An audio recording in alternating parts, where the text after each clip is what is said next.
Meus irmãos, vamos ficar de pé mais uma vez e vamos abrir a Bíblia no Evangelho de João.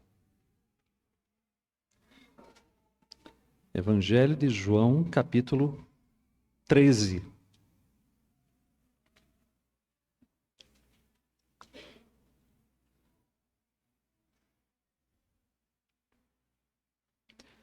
Evangelho de João, capítulo 13, nós vamos fazer uma leitura a partir do versículo 21.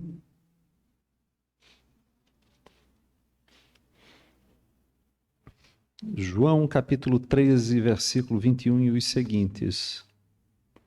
O texto sagrado diz assim: ditas estas coisas, angustiou-se Jesus em espírito e afirmou: em verdade vos digo que um dentre vós me trairá. Então, os discípulos olharam uns para os outros sem saber a quem ele se referia. Ora, ali estava conchegado a Jesus um dos seus discípulos, aquele a quem ele amava. A esse fez Simão Pedro sinal, dizendo-lhe: pergunta a quem ele se refere. Então aquele discípulo, reclinando-se sobre o peito de Jesus, perguntou-lhe: Senhor, quem é? Respondeu Jesus: é aquele a quem eu der o pedaço de pão molhado. Tomou, pois, um pedaço de pão e, tendo-o molhado, deu a Judas, filho de Simão Iscariotes. E após o bocado, imediatamente entrou nele Satanás. Então disse Jesus: o que pretendes fazer, faze-o depressa. Nenhum, porém, dos que estavam à mesa percebeu a que fim lhe dissera isto, pois, como Judas era quem trazia a bolsa, pensaram alguns que Jesus lhe dissera: compra o que precisamos para a festa, ou lhe ordenara que desse alguma coisa aos pobres. Ele, tendo recebido o bocado, saiu logo, e era noite. Senhor, mais uma vez nós te buscamos em oração, e agora o fazemos para nos oferecer a Ti, mais uma vez, para sermos o culto que damos a Ti nesta noite, e o fazermos por meio da Tua palavra. Ajuda-nos a compreendê-la e aplique-a em nosso coração com poder. Nós oramos em nome de Jesus. Assentai-vos.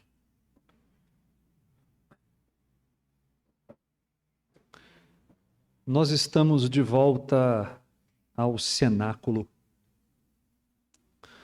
Estamos de volta ao cenáculo da última ceia pascal que Jesus comeu com seus discípulos. Nós já ouvimos lavando os pés aos discípulos e no diálogo com Pedro explicar o significado essencial do lava-pés. Isso está em João capítulo 13, versículos 1 a 11. Nós entendemos também a lição prática imediata do lava-pés. A partir do versículo 12 até o versículo 20. No texto, Jesus diz: ora, se eu, sendo o Senhor e o Mestre, vos lavei os pés, também vós deveis lavar os pés uns dos outros, porque eu vos dei o exemplo para que, como eu vos fiz, façais vós também. Dissemos em síntese, a propósito da passagem, que Jesus deu uma ordem. É uma ordem. Nós não temos opção ante a ordem do Senhor. Ele deu uma ordem para que seus discípulos participassem da purificação uns dos outros. Se o lava-pés é símbolo da purificação que somente Jesus pode realizar, a implicação prática e imediata de ele dizer: também vós deveis fazer o mesmo, só pode ser que agora nós estamos inseridos em seu próprio ministério, de cuidar uns dos outros, de participar da santificação uns dos outros. de fazer esse trabalho humilhante até, difícil, dificílimo, de se envolver com a sujeira dos pés dos outros. Entretanto, Jesus já havia dito que nem todos estavam limpos. Vocês se recordam, isso está no versículo 10. E João saberia em breve que ele se referia ao fato de haver um traidor entre eles. Versículo 11 também da passagem diz isso.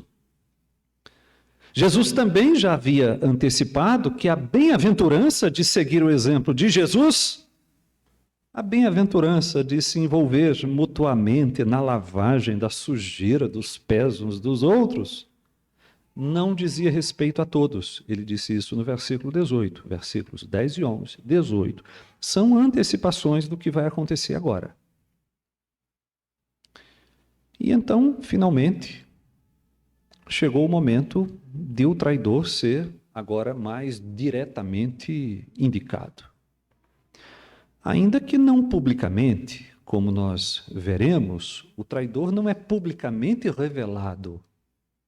Ele é discretamente indicado. Nós vamos ver quem é que compreendeu isso. Se é que alguém compreendeu.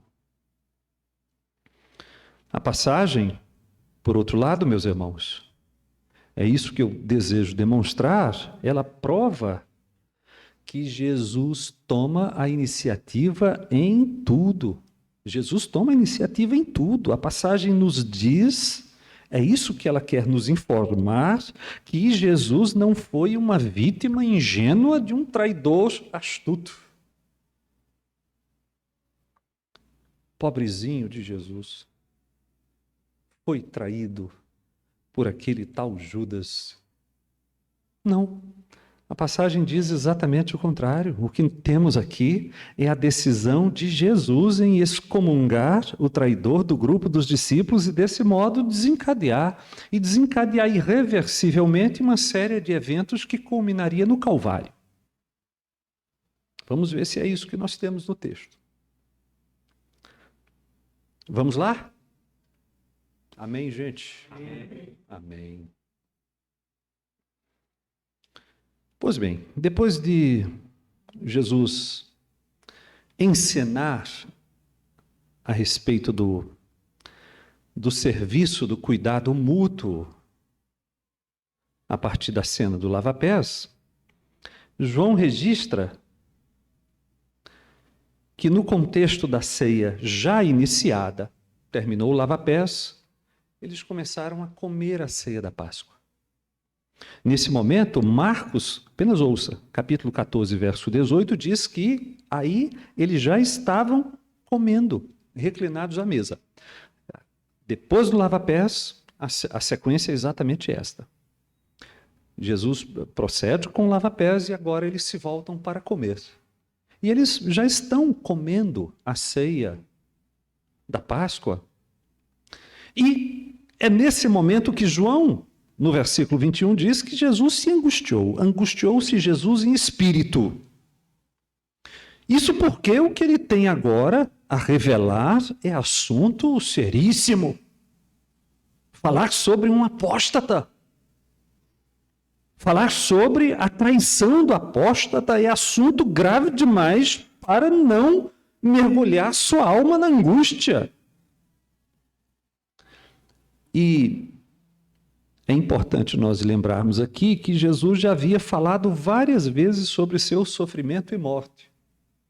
E durante todas essas falas em que Jesus predisse seu sofrimento e morte, ele não exibiu o tipo de reação que exibe agora.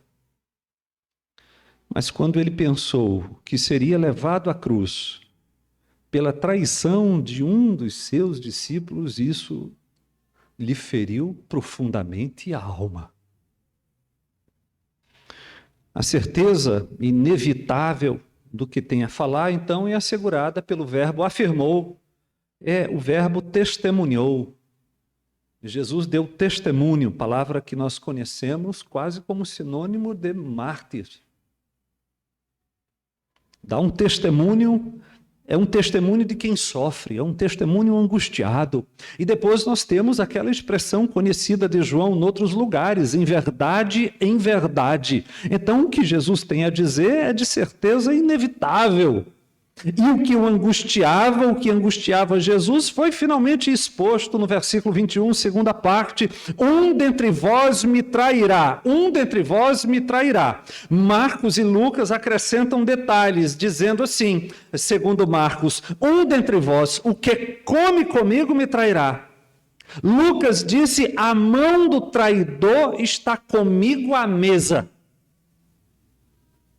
Eis a angústia de Jesus. Jesus seria traído por um daqueles que tanto cuidou, que está ali naquele momento, comendo com ele. Na verdade, a traição já pressupõe uma relação de proximidade, uma relação de confiança.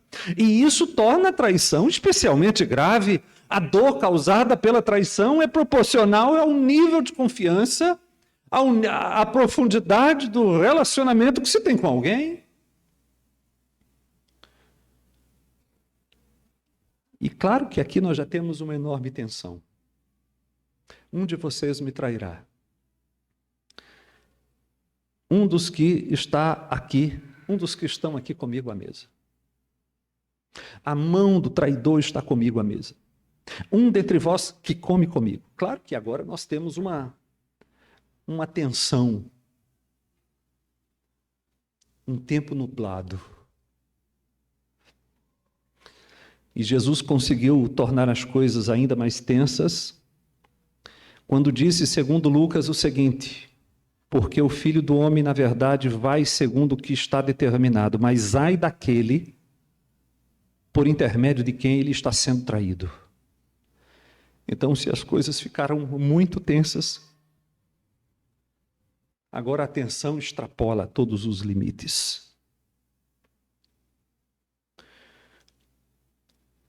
Eu fico imaginando que a reação imediata dos discípulos foi de pânico. João diz que os discípulos olharam uns para os outros, sem saber a quem ele se referia. Imagine o pânico. Lucas diz que começaram a indagar entre si quem seria dentre eles o que estava para fazer isso. Dá para sentir o calafrio, não dá? O terror deve ter abatido aqueles homens profundamente. Cada um dos discípulos estava ansioso para saber quem era o traidor, ou para saber que não era o traidor. Mateus e Marcos dizem que todos eles ficaram muitíssimo tristes, muitíssimo contristados, e começaram a dizer: porventura sou eu, Senhor? Todos, menos Judas. Judas, o único que, por sua consciência já morta, não se desconcertou. Judas era um membro prestigiado dos 12, o tesoureiro da missão, aquele que ministrava a benevolência aos pobres, em nome do colégio apostólico, aquele que provavelmente na ocasião estava sentado à esquerda de Jesus, à esquerda de Jesus, um lugar de honra. E por isso a reação imediata dos discípulos não foi assim de olhar para Judas. Nós sempre desconfiamos dele. Foi de olhar uns para os outros e para si. Porventura sou eu, Senhor? Vejam como a dissimulação das pessoas pode de fato chegar a esses extremos, a ponto de, a essa altura dos acontecimentos, ninguém desconfiar de Judas. Nenhum deles tinha uma única noção daquilo que o traidor já estava determinado a fazer. A pergunta dos discípulos porventura sou eu, Senhor? Jesus diz que o traidor é um daqueles que come com ele no mesmo prato. Isso está em Marcos e em Mateus. E depois reforça: ai daquele por intermédio de quem o Filho do Homem está sendo traído. Melhor lhe fora não haver nascido. A condenação do traidor seria tal que muito melhor do que trair a Jesus seria nunca existir. É a única vez que Jesus diz isso. Tem algo pior do que não existir, do que nunca ter existido. E então, nesse momento, João fala sobre sua própria experiência. Com boa dose de humildade, João fala de si mesmo na terceira pessoa, de maneira bem impessoal. Mais ou menos como Paulo falou de seu arrebatamento em 2 Coríntios, capítulo 12. Conheço um homem em Cristo. É mais ou menos assim que João se refere, falando de si mesmo na terceira pessoa, de maneira impessoal, como um dos discípulos que ali estava conchegado a Jesus, versículo 23, a quem Jesus amava. Então, claro que nós temos aqui uma nota de humildade. João não escreveu: olha, eu estava lá, no lado direito de Jesus, eu era aquele a quem Jesus amava, hein? Não, havia um dos discípulos conchegado com Jesus, aquele a quem Jesus amava. E pelo modo como se costumava reclinar em volta da mesa, e com a fronte voltada para a mesa, cada um ficava como que meio que de costas para o seu antecessor. De modo que seria muito fácil se reclinar um pouco para o seio do antecessor e fazer algum tipo de pergunta mais particular. Se Judas estava à esquerda de Jesus, João estava à direita. Que na ocasião estava numa posição também muito privilegiada, de poder facilmente se reclinar e ter algum tipo de confidência com Jesus. Bom, o clima continua muito tenso, né? E o mais impaciente de todos não é João. Quem é? Pedro é o mais impaciente. O Pedro, pelo menos, é aquele que tem coragem de, por todos, tomar alguma iniciativa, não é? Ele provavelmente estava no outro lado da mesa e, sem coragem de perguntar diretamente a Jesus em voz alta, faz uma espécie de aceno com a cabeça, gesticula para João, querendo saber se João poderia perguntar a Jesus a quem Jesus se referia. Uma gesticulação, pergunta, né? Alguma coisa assim. Se somente os dois falassem Libras, esse seria uma ocasião oportuna para Libras. Fazer um sinal. Vai, pergunta. Né? A gente não aguenta. Atenção. Então João aceita a sugestão, reclina-se levemente ao peito de Jesus, se aproveita de sua posição à mesa, uma posição que era somente dele, e perguntou, segundo o versículo 25, Senhor, quem é? Notemos que João, embora próximo de Jesus, conchegado a Jesus, diz o texto, aquele a quem a Jesus ama não ousa dirigir-se a Jesus sem a devida reverência. É Senhor. Quem é? Senhor. Quem é? Ocorre que nem nesse momento Jesus disse abertamente quem era o traidor. João pergunta confidencialmente e Jesus responde, presumivelmente, somente a João, com um gesto que a princípio não iria atrair a atenção dos demais para Judas. Jesus disse: é aquele a quem eu der o pedaço de pão molhado, o bocado molhado. Este era um gesto costumeiro da época, de um anfitrião, destacar um hóspede honrado,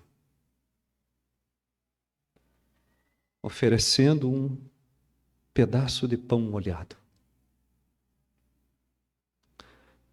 Assim Jesus o fez. Tomou, pois, um pedaço de pão, versículo 26, e tendo-o molhado, deu a Judas, filho de Simão Iscariotes, diz o nosso texto. E aqui é provável que nós tenhamos uma informação fornecida por Mateus que se encaixa exatamente aqui.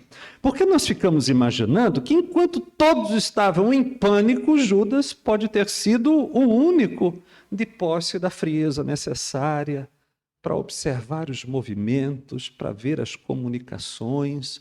Judas pode ter sido o único, além de João, a ter percebido que aquele gesto de Jesus tinha sido exatamente a resposta à pergunta de João: será que foi? É possível, então, que além de João, Judas tenha entendido a razão de Jesus lhe dar o bocado molhado. Daí que Judas, ao receber o bocado, teria dito, segundo Mateus: acaso sou eu, mestre? E aí Jesus responde a Judas: tu disseste.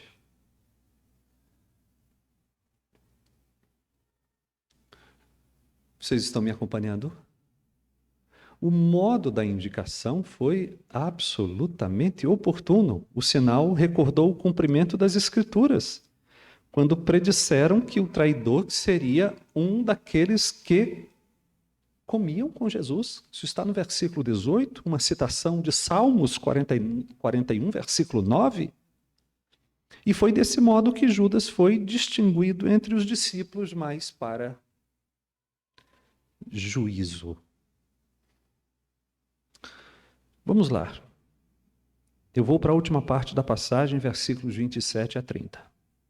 Com essa distinção, Jesus como que libera Judas, para que Judas cumprisse aquilo que já estava no coração do traidor. E com esta indicação, Jesus autoriza Satanás a controlá-lo, a controlar o traidor. E a inocular nele, no traidor, as suas influências.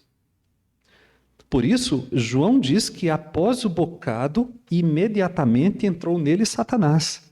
Veja, a indicação de Jesus, a distinção que Jesus faz na ocasião, libera a ação satânica sobre Judas. Esse é deveras um juízo divino aterrador. Se entregue a Satanás.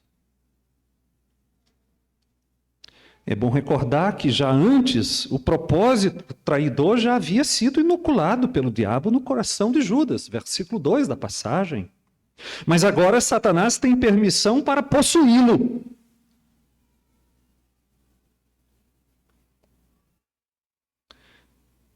João não menciona possessões demoníacas. Salva de Judas. Veja, Satanás tem permissão para possuí-lo e usá-lo como instrumento dos seus planos. E vale ressaltar ainda que Satanás apenas consegue agir porque a sentença de Jesus sobre Judas lhe abre o caminho. Sem que não seja exatamente reveladas as razões por trás das decisões divinas em relação aos homens, meus irmãos, o certo é que em todo o tempo Satanás permanece sob controle estrito do Deus soberano e só age com sua permissão. Até mesmo Judas.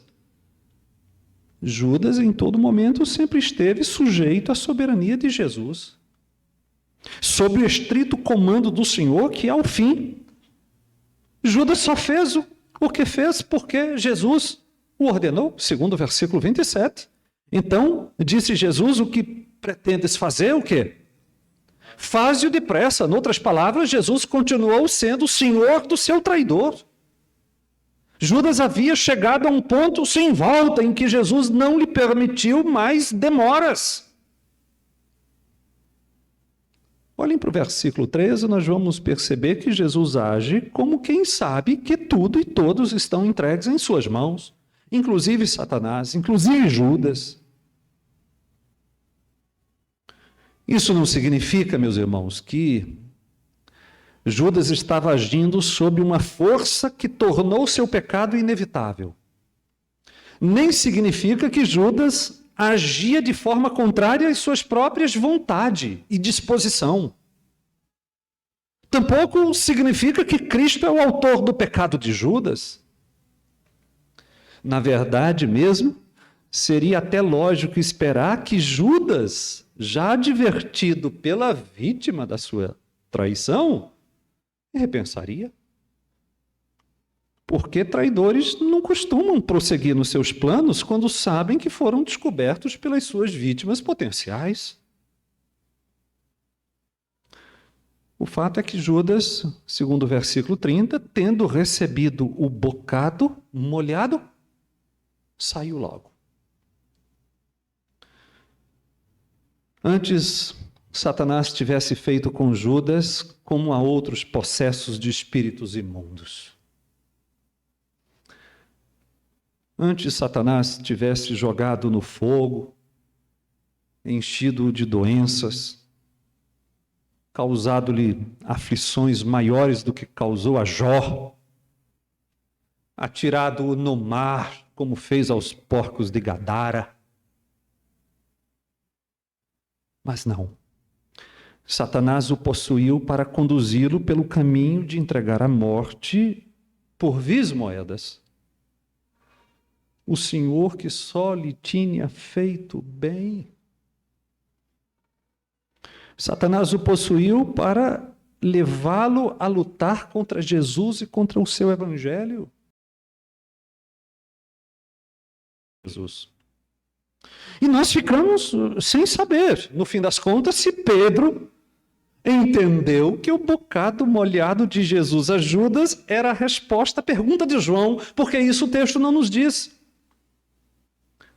O certo é que ninguém, nem mesmo João, entendeu que Jesus havia ordenado Judas a cumprir seu plano diabólico e que Judas havia saído naquele momento para esse fim.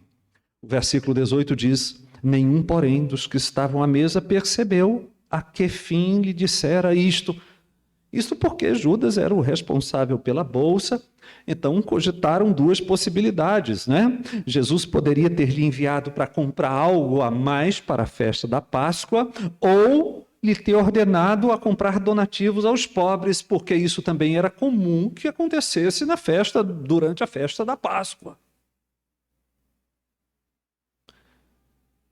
Será que Pedro soube que aquela gentileza era uma resposta à pergunta que ele tinha pedido para João fazer a Jesus? O texto não diz.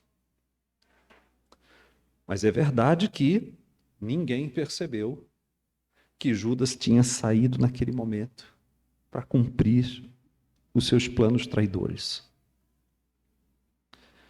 João acrescenta que quando Judas saiu, era noite, versículo 30. Judas agora estaria a serviço do Sinédrio. O Sinédrio, os meus irmãos já sabem, era o STF dos judeus.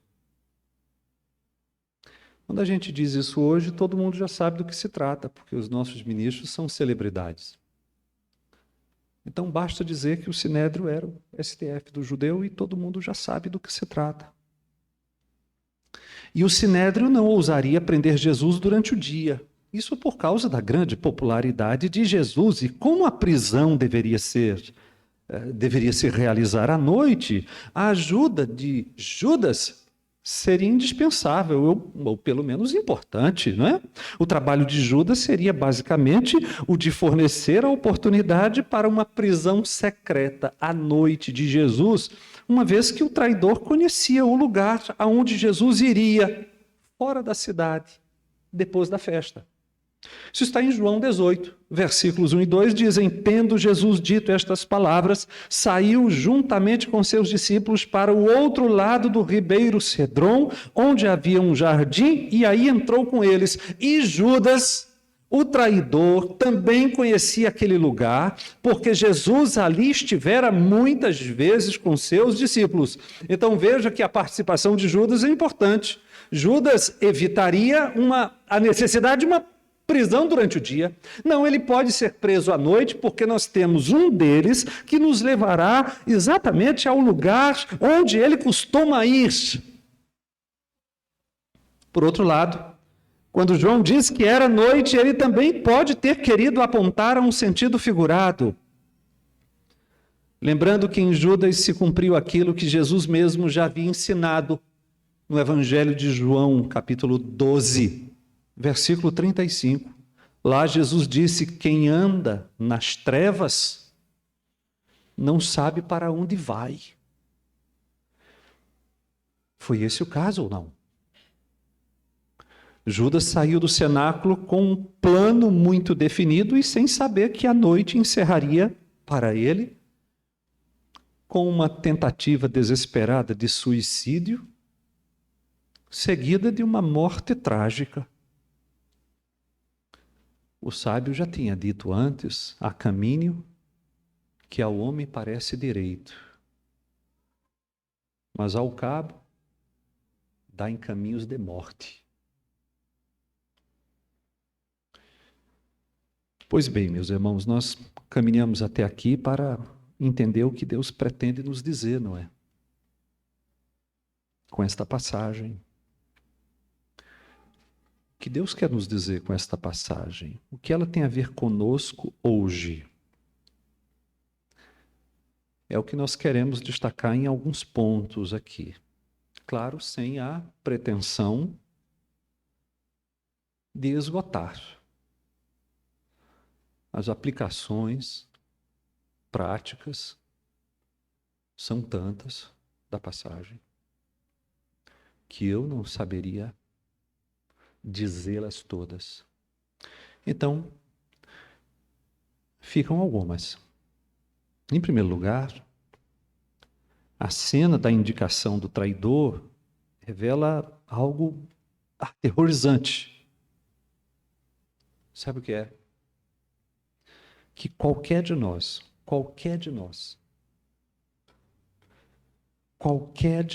pode, se entregue à própria torpeza, à própria pecaminosidade, trair a Jesus. Apostatar da maneira mais grosseira. Abraçar as piores heresias. Assumir a vida mais mundana possível. Rejeitar tudo que nós já confessamos por anos e por décadas. Espezinhar todas as dádivas de Deus em Cristo. Passar, de repente, a percorrer caminhos de morte.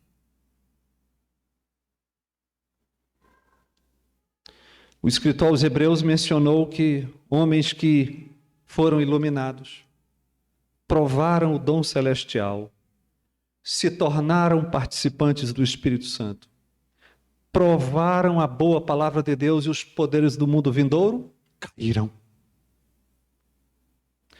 Paulo fala a respeito dos Gálatas, dizendo: ó insensatos Gálatas, sois assim tão insensatos que, tendo começado no Espírito, estejais agora vos aperfeiçoando na carne. Paulo também se refere a certos apóstatas pelo nome, dentre os quais um certo Demas, que amou o presente século e o abandonou. Alexandre, que lhe causou muitos males. Himeneu e Fileto, cuja linguagem corrói como câncer. João também se referiu a alguns que, segundo ele, saíram de nosso meio, entretanto não eram dos nossos. Eu não estou discutindo a perseverança dos santos. Para esse pregador, a glorificação final dos eleitos é certa. O que quero colocar aos meus irmãos é que os apóstatas e reprovados não são piores do que os eleitos em nada. Quanto à natureza, nem são mais pecadores, nem mais endurecidos. O que distingue os apóstatas dos perseverantes na fé é tão somente a graça de Deus nos eleitos. Se Judas traiu a Jesus por um caminho irreversível e Pedro não, isso se deve somente à graça de Deus e a nada mais. E a cena quer revelar isso. E é por isso que quando Jesus disse aos discípulos que um dentre vós me trairá, todos chegaram à conclusão que tinham muitos motivos para desconfiar de si mesmos, como tinham muitos motivos para suspeitar de todos os demais. A cena indica que todos somos traidores em potencial.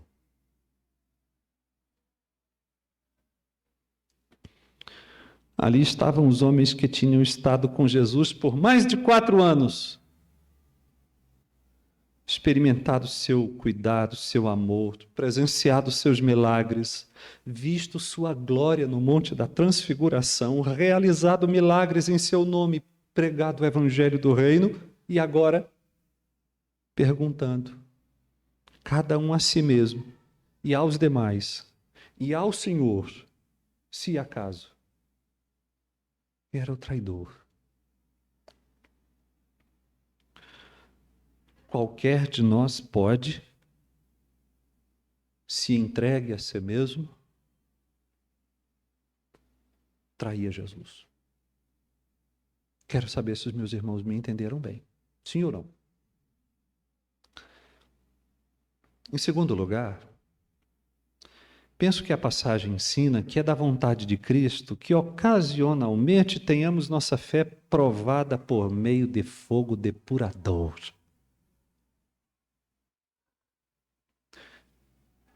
Eu vou dizer de novo, é da vontade de Cristo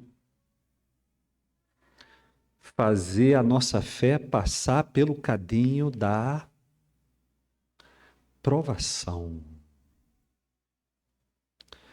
É evidente que quando Jesus disse aos discípulos, um de vós me trairá, deu uma oportunidade excelente. É verdade, foi uma oportunidade tensa, muito tensa, bota tensa nisso. Uma oportunidade séria, mas foi uma oportunidade sim para que eles fizessem uma autoavaliação profunda, que eles desconfiassem de si mesmos, para que eles perguntassem a respeito de si mesmos, sou eu, Senhor? Que oportunidade! E nessa oportunidade não houve quem escapasse da necessidade de perguntar sobre si mesmo. Senhor, sou eu traidor? E quando Jesus nos dá a oportunidade de provar a nós mesmos, meus irmãos, Ele o faz para o nosso proveito, para nós sabermos, ao fim e ao cabo, se nós pertencemos a Ele. Essas oportunidades vêm para que saibamos qual é o interesse do nosso coração para com Ele, se nós o amamos. Se nós o temos e seus interesses como prioridade sobre os nossos próprios interesses, ou, dizendo de outro modo, se os nossos interesses são, ao fim, os interesses dele, de Jesus. Seja como for, melhor é desconfiar. Melhor é desconfiar de si mesmo. E buscar todos os dias confirmar a fé. do que nutrir uma falsa segurança de que somos de Jesus enquanto escondemos dele propósitos traidores. Esse, segundo Jesus, será o caso de muitos. Foi Jesus que disse: muitos, naquele dia, hão de dizer-me: Senhor, Senhor, porventura não temos nós profetizado em teu nome? Em teu nome não expelimos demônios? Em teu nome não fizemos muitos milagres? Então lhes direi explicitamente: nunca vos conheci, apartai-vos de mim, os que praticais a iniquidade.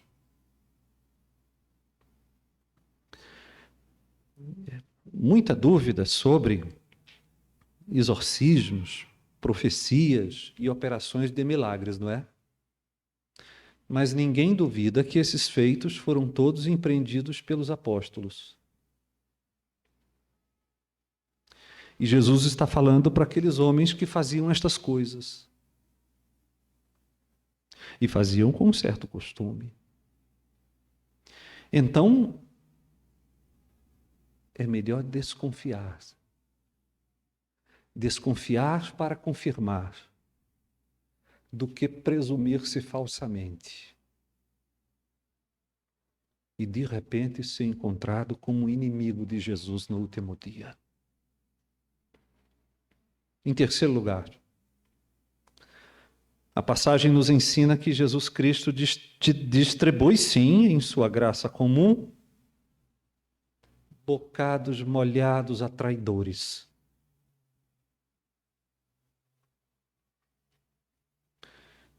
Cristo, às vezes, dá bocados a traidores. Riquezas, honras, prazeres. Prazeres lícitos, eu estou me referindo. Prazeres lícitos até, são coisas da providência, que Deus coloca nas mãos dos perversos.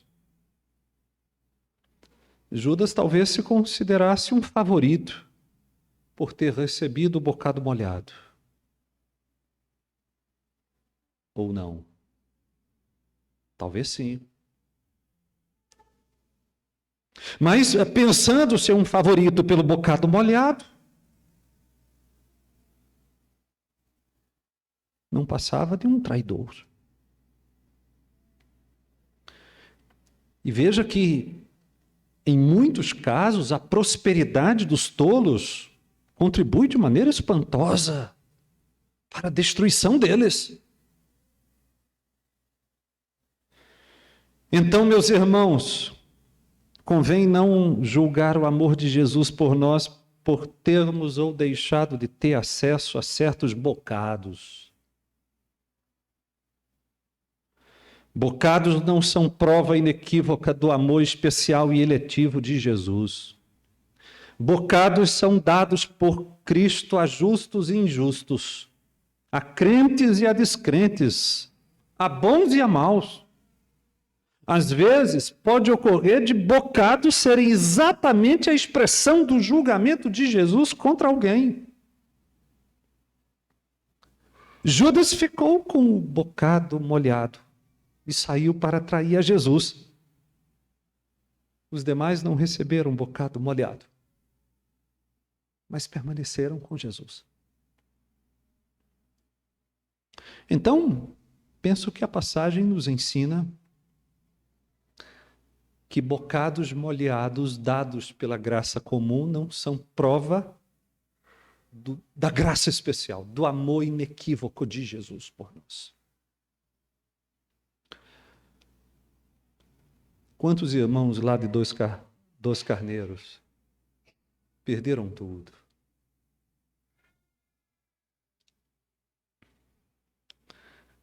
Mas o amor de Jesus não está em ter ou em perder-se. Em quarto lugar, esta cena da indicação de Judas também nos mostra claramente como é possível ter muita familiaridade com a piedade da nossa religião, com o conhecimento da nossa religião, como é possível conhecer muito as grandes doutrinas da fé, possuir domínio de todas as teologias cristãs e ainda atuar ativamente em missões. E mesmo assim não possuir relacionamento salvador com Jesus Cristo. Ali estava na última ceia um dos 2 homens mais próximos de Jesus Cristo,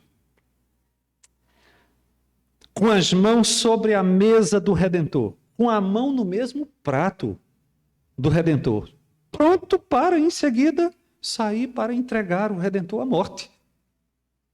Ali estava um homem em posição de destaque, aparentemente muito útil, que depois de fazer muitos milagres, pregar o evangelho do reino ao lado de Jesus por cerca de 4 anos, já havia decidido que entregaria Jesus a seus inimigos. Veja como é possível estar próximo de Jesus e não conhecê-lo, estar próximo de Jesus e não amá-lo, ou, dizendo de outra maneira, ter muita familiaridade com a piedade, saber muito e não ter sido transformado pela palavra de Deus. Não ser discípulo genuíno de Jesus. Em quinto lugar, para terminar, a passagem também nos revela como nós devemos imitar a Jesus na lida com aqueles que estão escondendo contra nós más intenções. Ainda que nós conheçamos estas intenções. Era o caso de Jesus para com Judas. Jesus tolerou Judas todo o tempo, tratando com gentileza. E isso até o último momento, e mesmo ali não expôs publicamente. Não estimulou a antipatia do grupo contra Judas. Vocês conhecem ou já ouviram falar a tradição da queima dos Judas, no sábado de Aleluia. Esta tradição foi introduzida por espanhóis ou portugueses, ou por esses 2 países aqui na América do Sul. E claro que ela não vem do ensino de Jesus. Claro que ela não vem do ensino de Jesus. Jesus não ensinou ninguém a queimar Judas. Até pelo modo como Jesus o indicou a João, ensinou sobre como tão amavelmente nós devemos tratar aqueles que tramam contra nós. Isso porque Jesus é Ele mesmo e por meio dele mesmo o seu ensino. Jesus disse assim: eu, porém, vos digo, amai os vossos inimigos e orai pelos que vos perseguem, para que vos torneis o quê? Filhos do vosso Pai Celeste, porque Ele faz nascer o seu sol sobre bons e maus, e vir chuvas sobre justos e injustos. Esse mesmo ensino, que nada mais é do que o padrão estabelecido pelos apóstolos, manda que, olha o que diz, eu vou ler Romanos capítulo 12, a partir do versículo 17, para a gente terminar. Não torneis a ninguém mal por mal. Esforçai-vos por fazer o bem perante todos os homens. Se possível, quanto depender de vós, tende paz com todos os homens. Não vos vingueis a vós mesmos, amados, mas dai lugar à ira, porque está escrito: a mim me pertence a vingança, eu é que retribuirei, diz o Senhor. Pelo contrário, se o teu inimigo tiver fome, faz o quê? Dá-lhe de comer. Se tiver sede, dá-lhe de beber, porque fazendo isto, amontoarás brasas vivas sobre a sua cabeça. Que o Senhor aplique a passagem em nosso coração. Vamos ficar de pé nesse momento. Convidar o nosso irmão o presbítero Leandro para dar continuidade ao culto.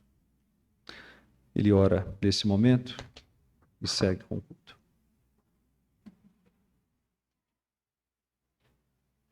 Oremos. Pai de toda a graça, de toda boa vontade, somos gratos, ó Deus, por mais essa noite, a qual nós estamos aqui reunidos, ó Deus, diante da Tua presença, diante de um Deus santo, todo-poderoso, que sonda a nossa mente e o nosso coração.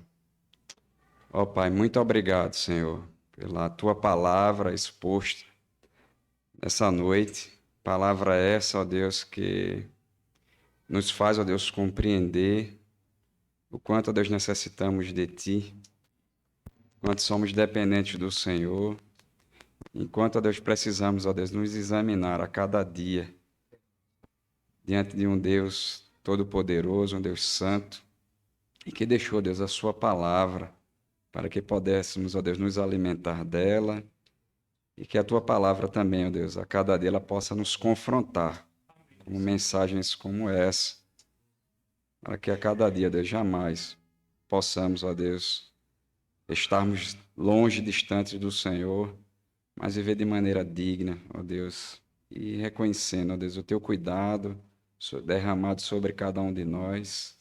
Somos gratos, ó Deus, pela Tua graça. Favor, ó Deus, imerecido a pecadores como nós, miseráveis, carentes, ó Deus, da Tua graça e da Tua misericórdia. Tem misericórdia, Deus, do Teu povo. Nos sustém, ó Deus, com as Tuas fortes mãos. Amém, Senhor. Te agradecemos, ó Deus, pelo Teu cuidado especial sobre cada um de nós. Louvado seja o Teu nome, em nome de Jesus. Amém.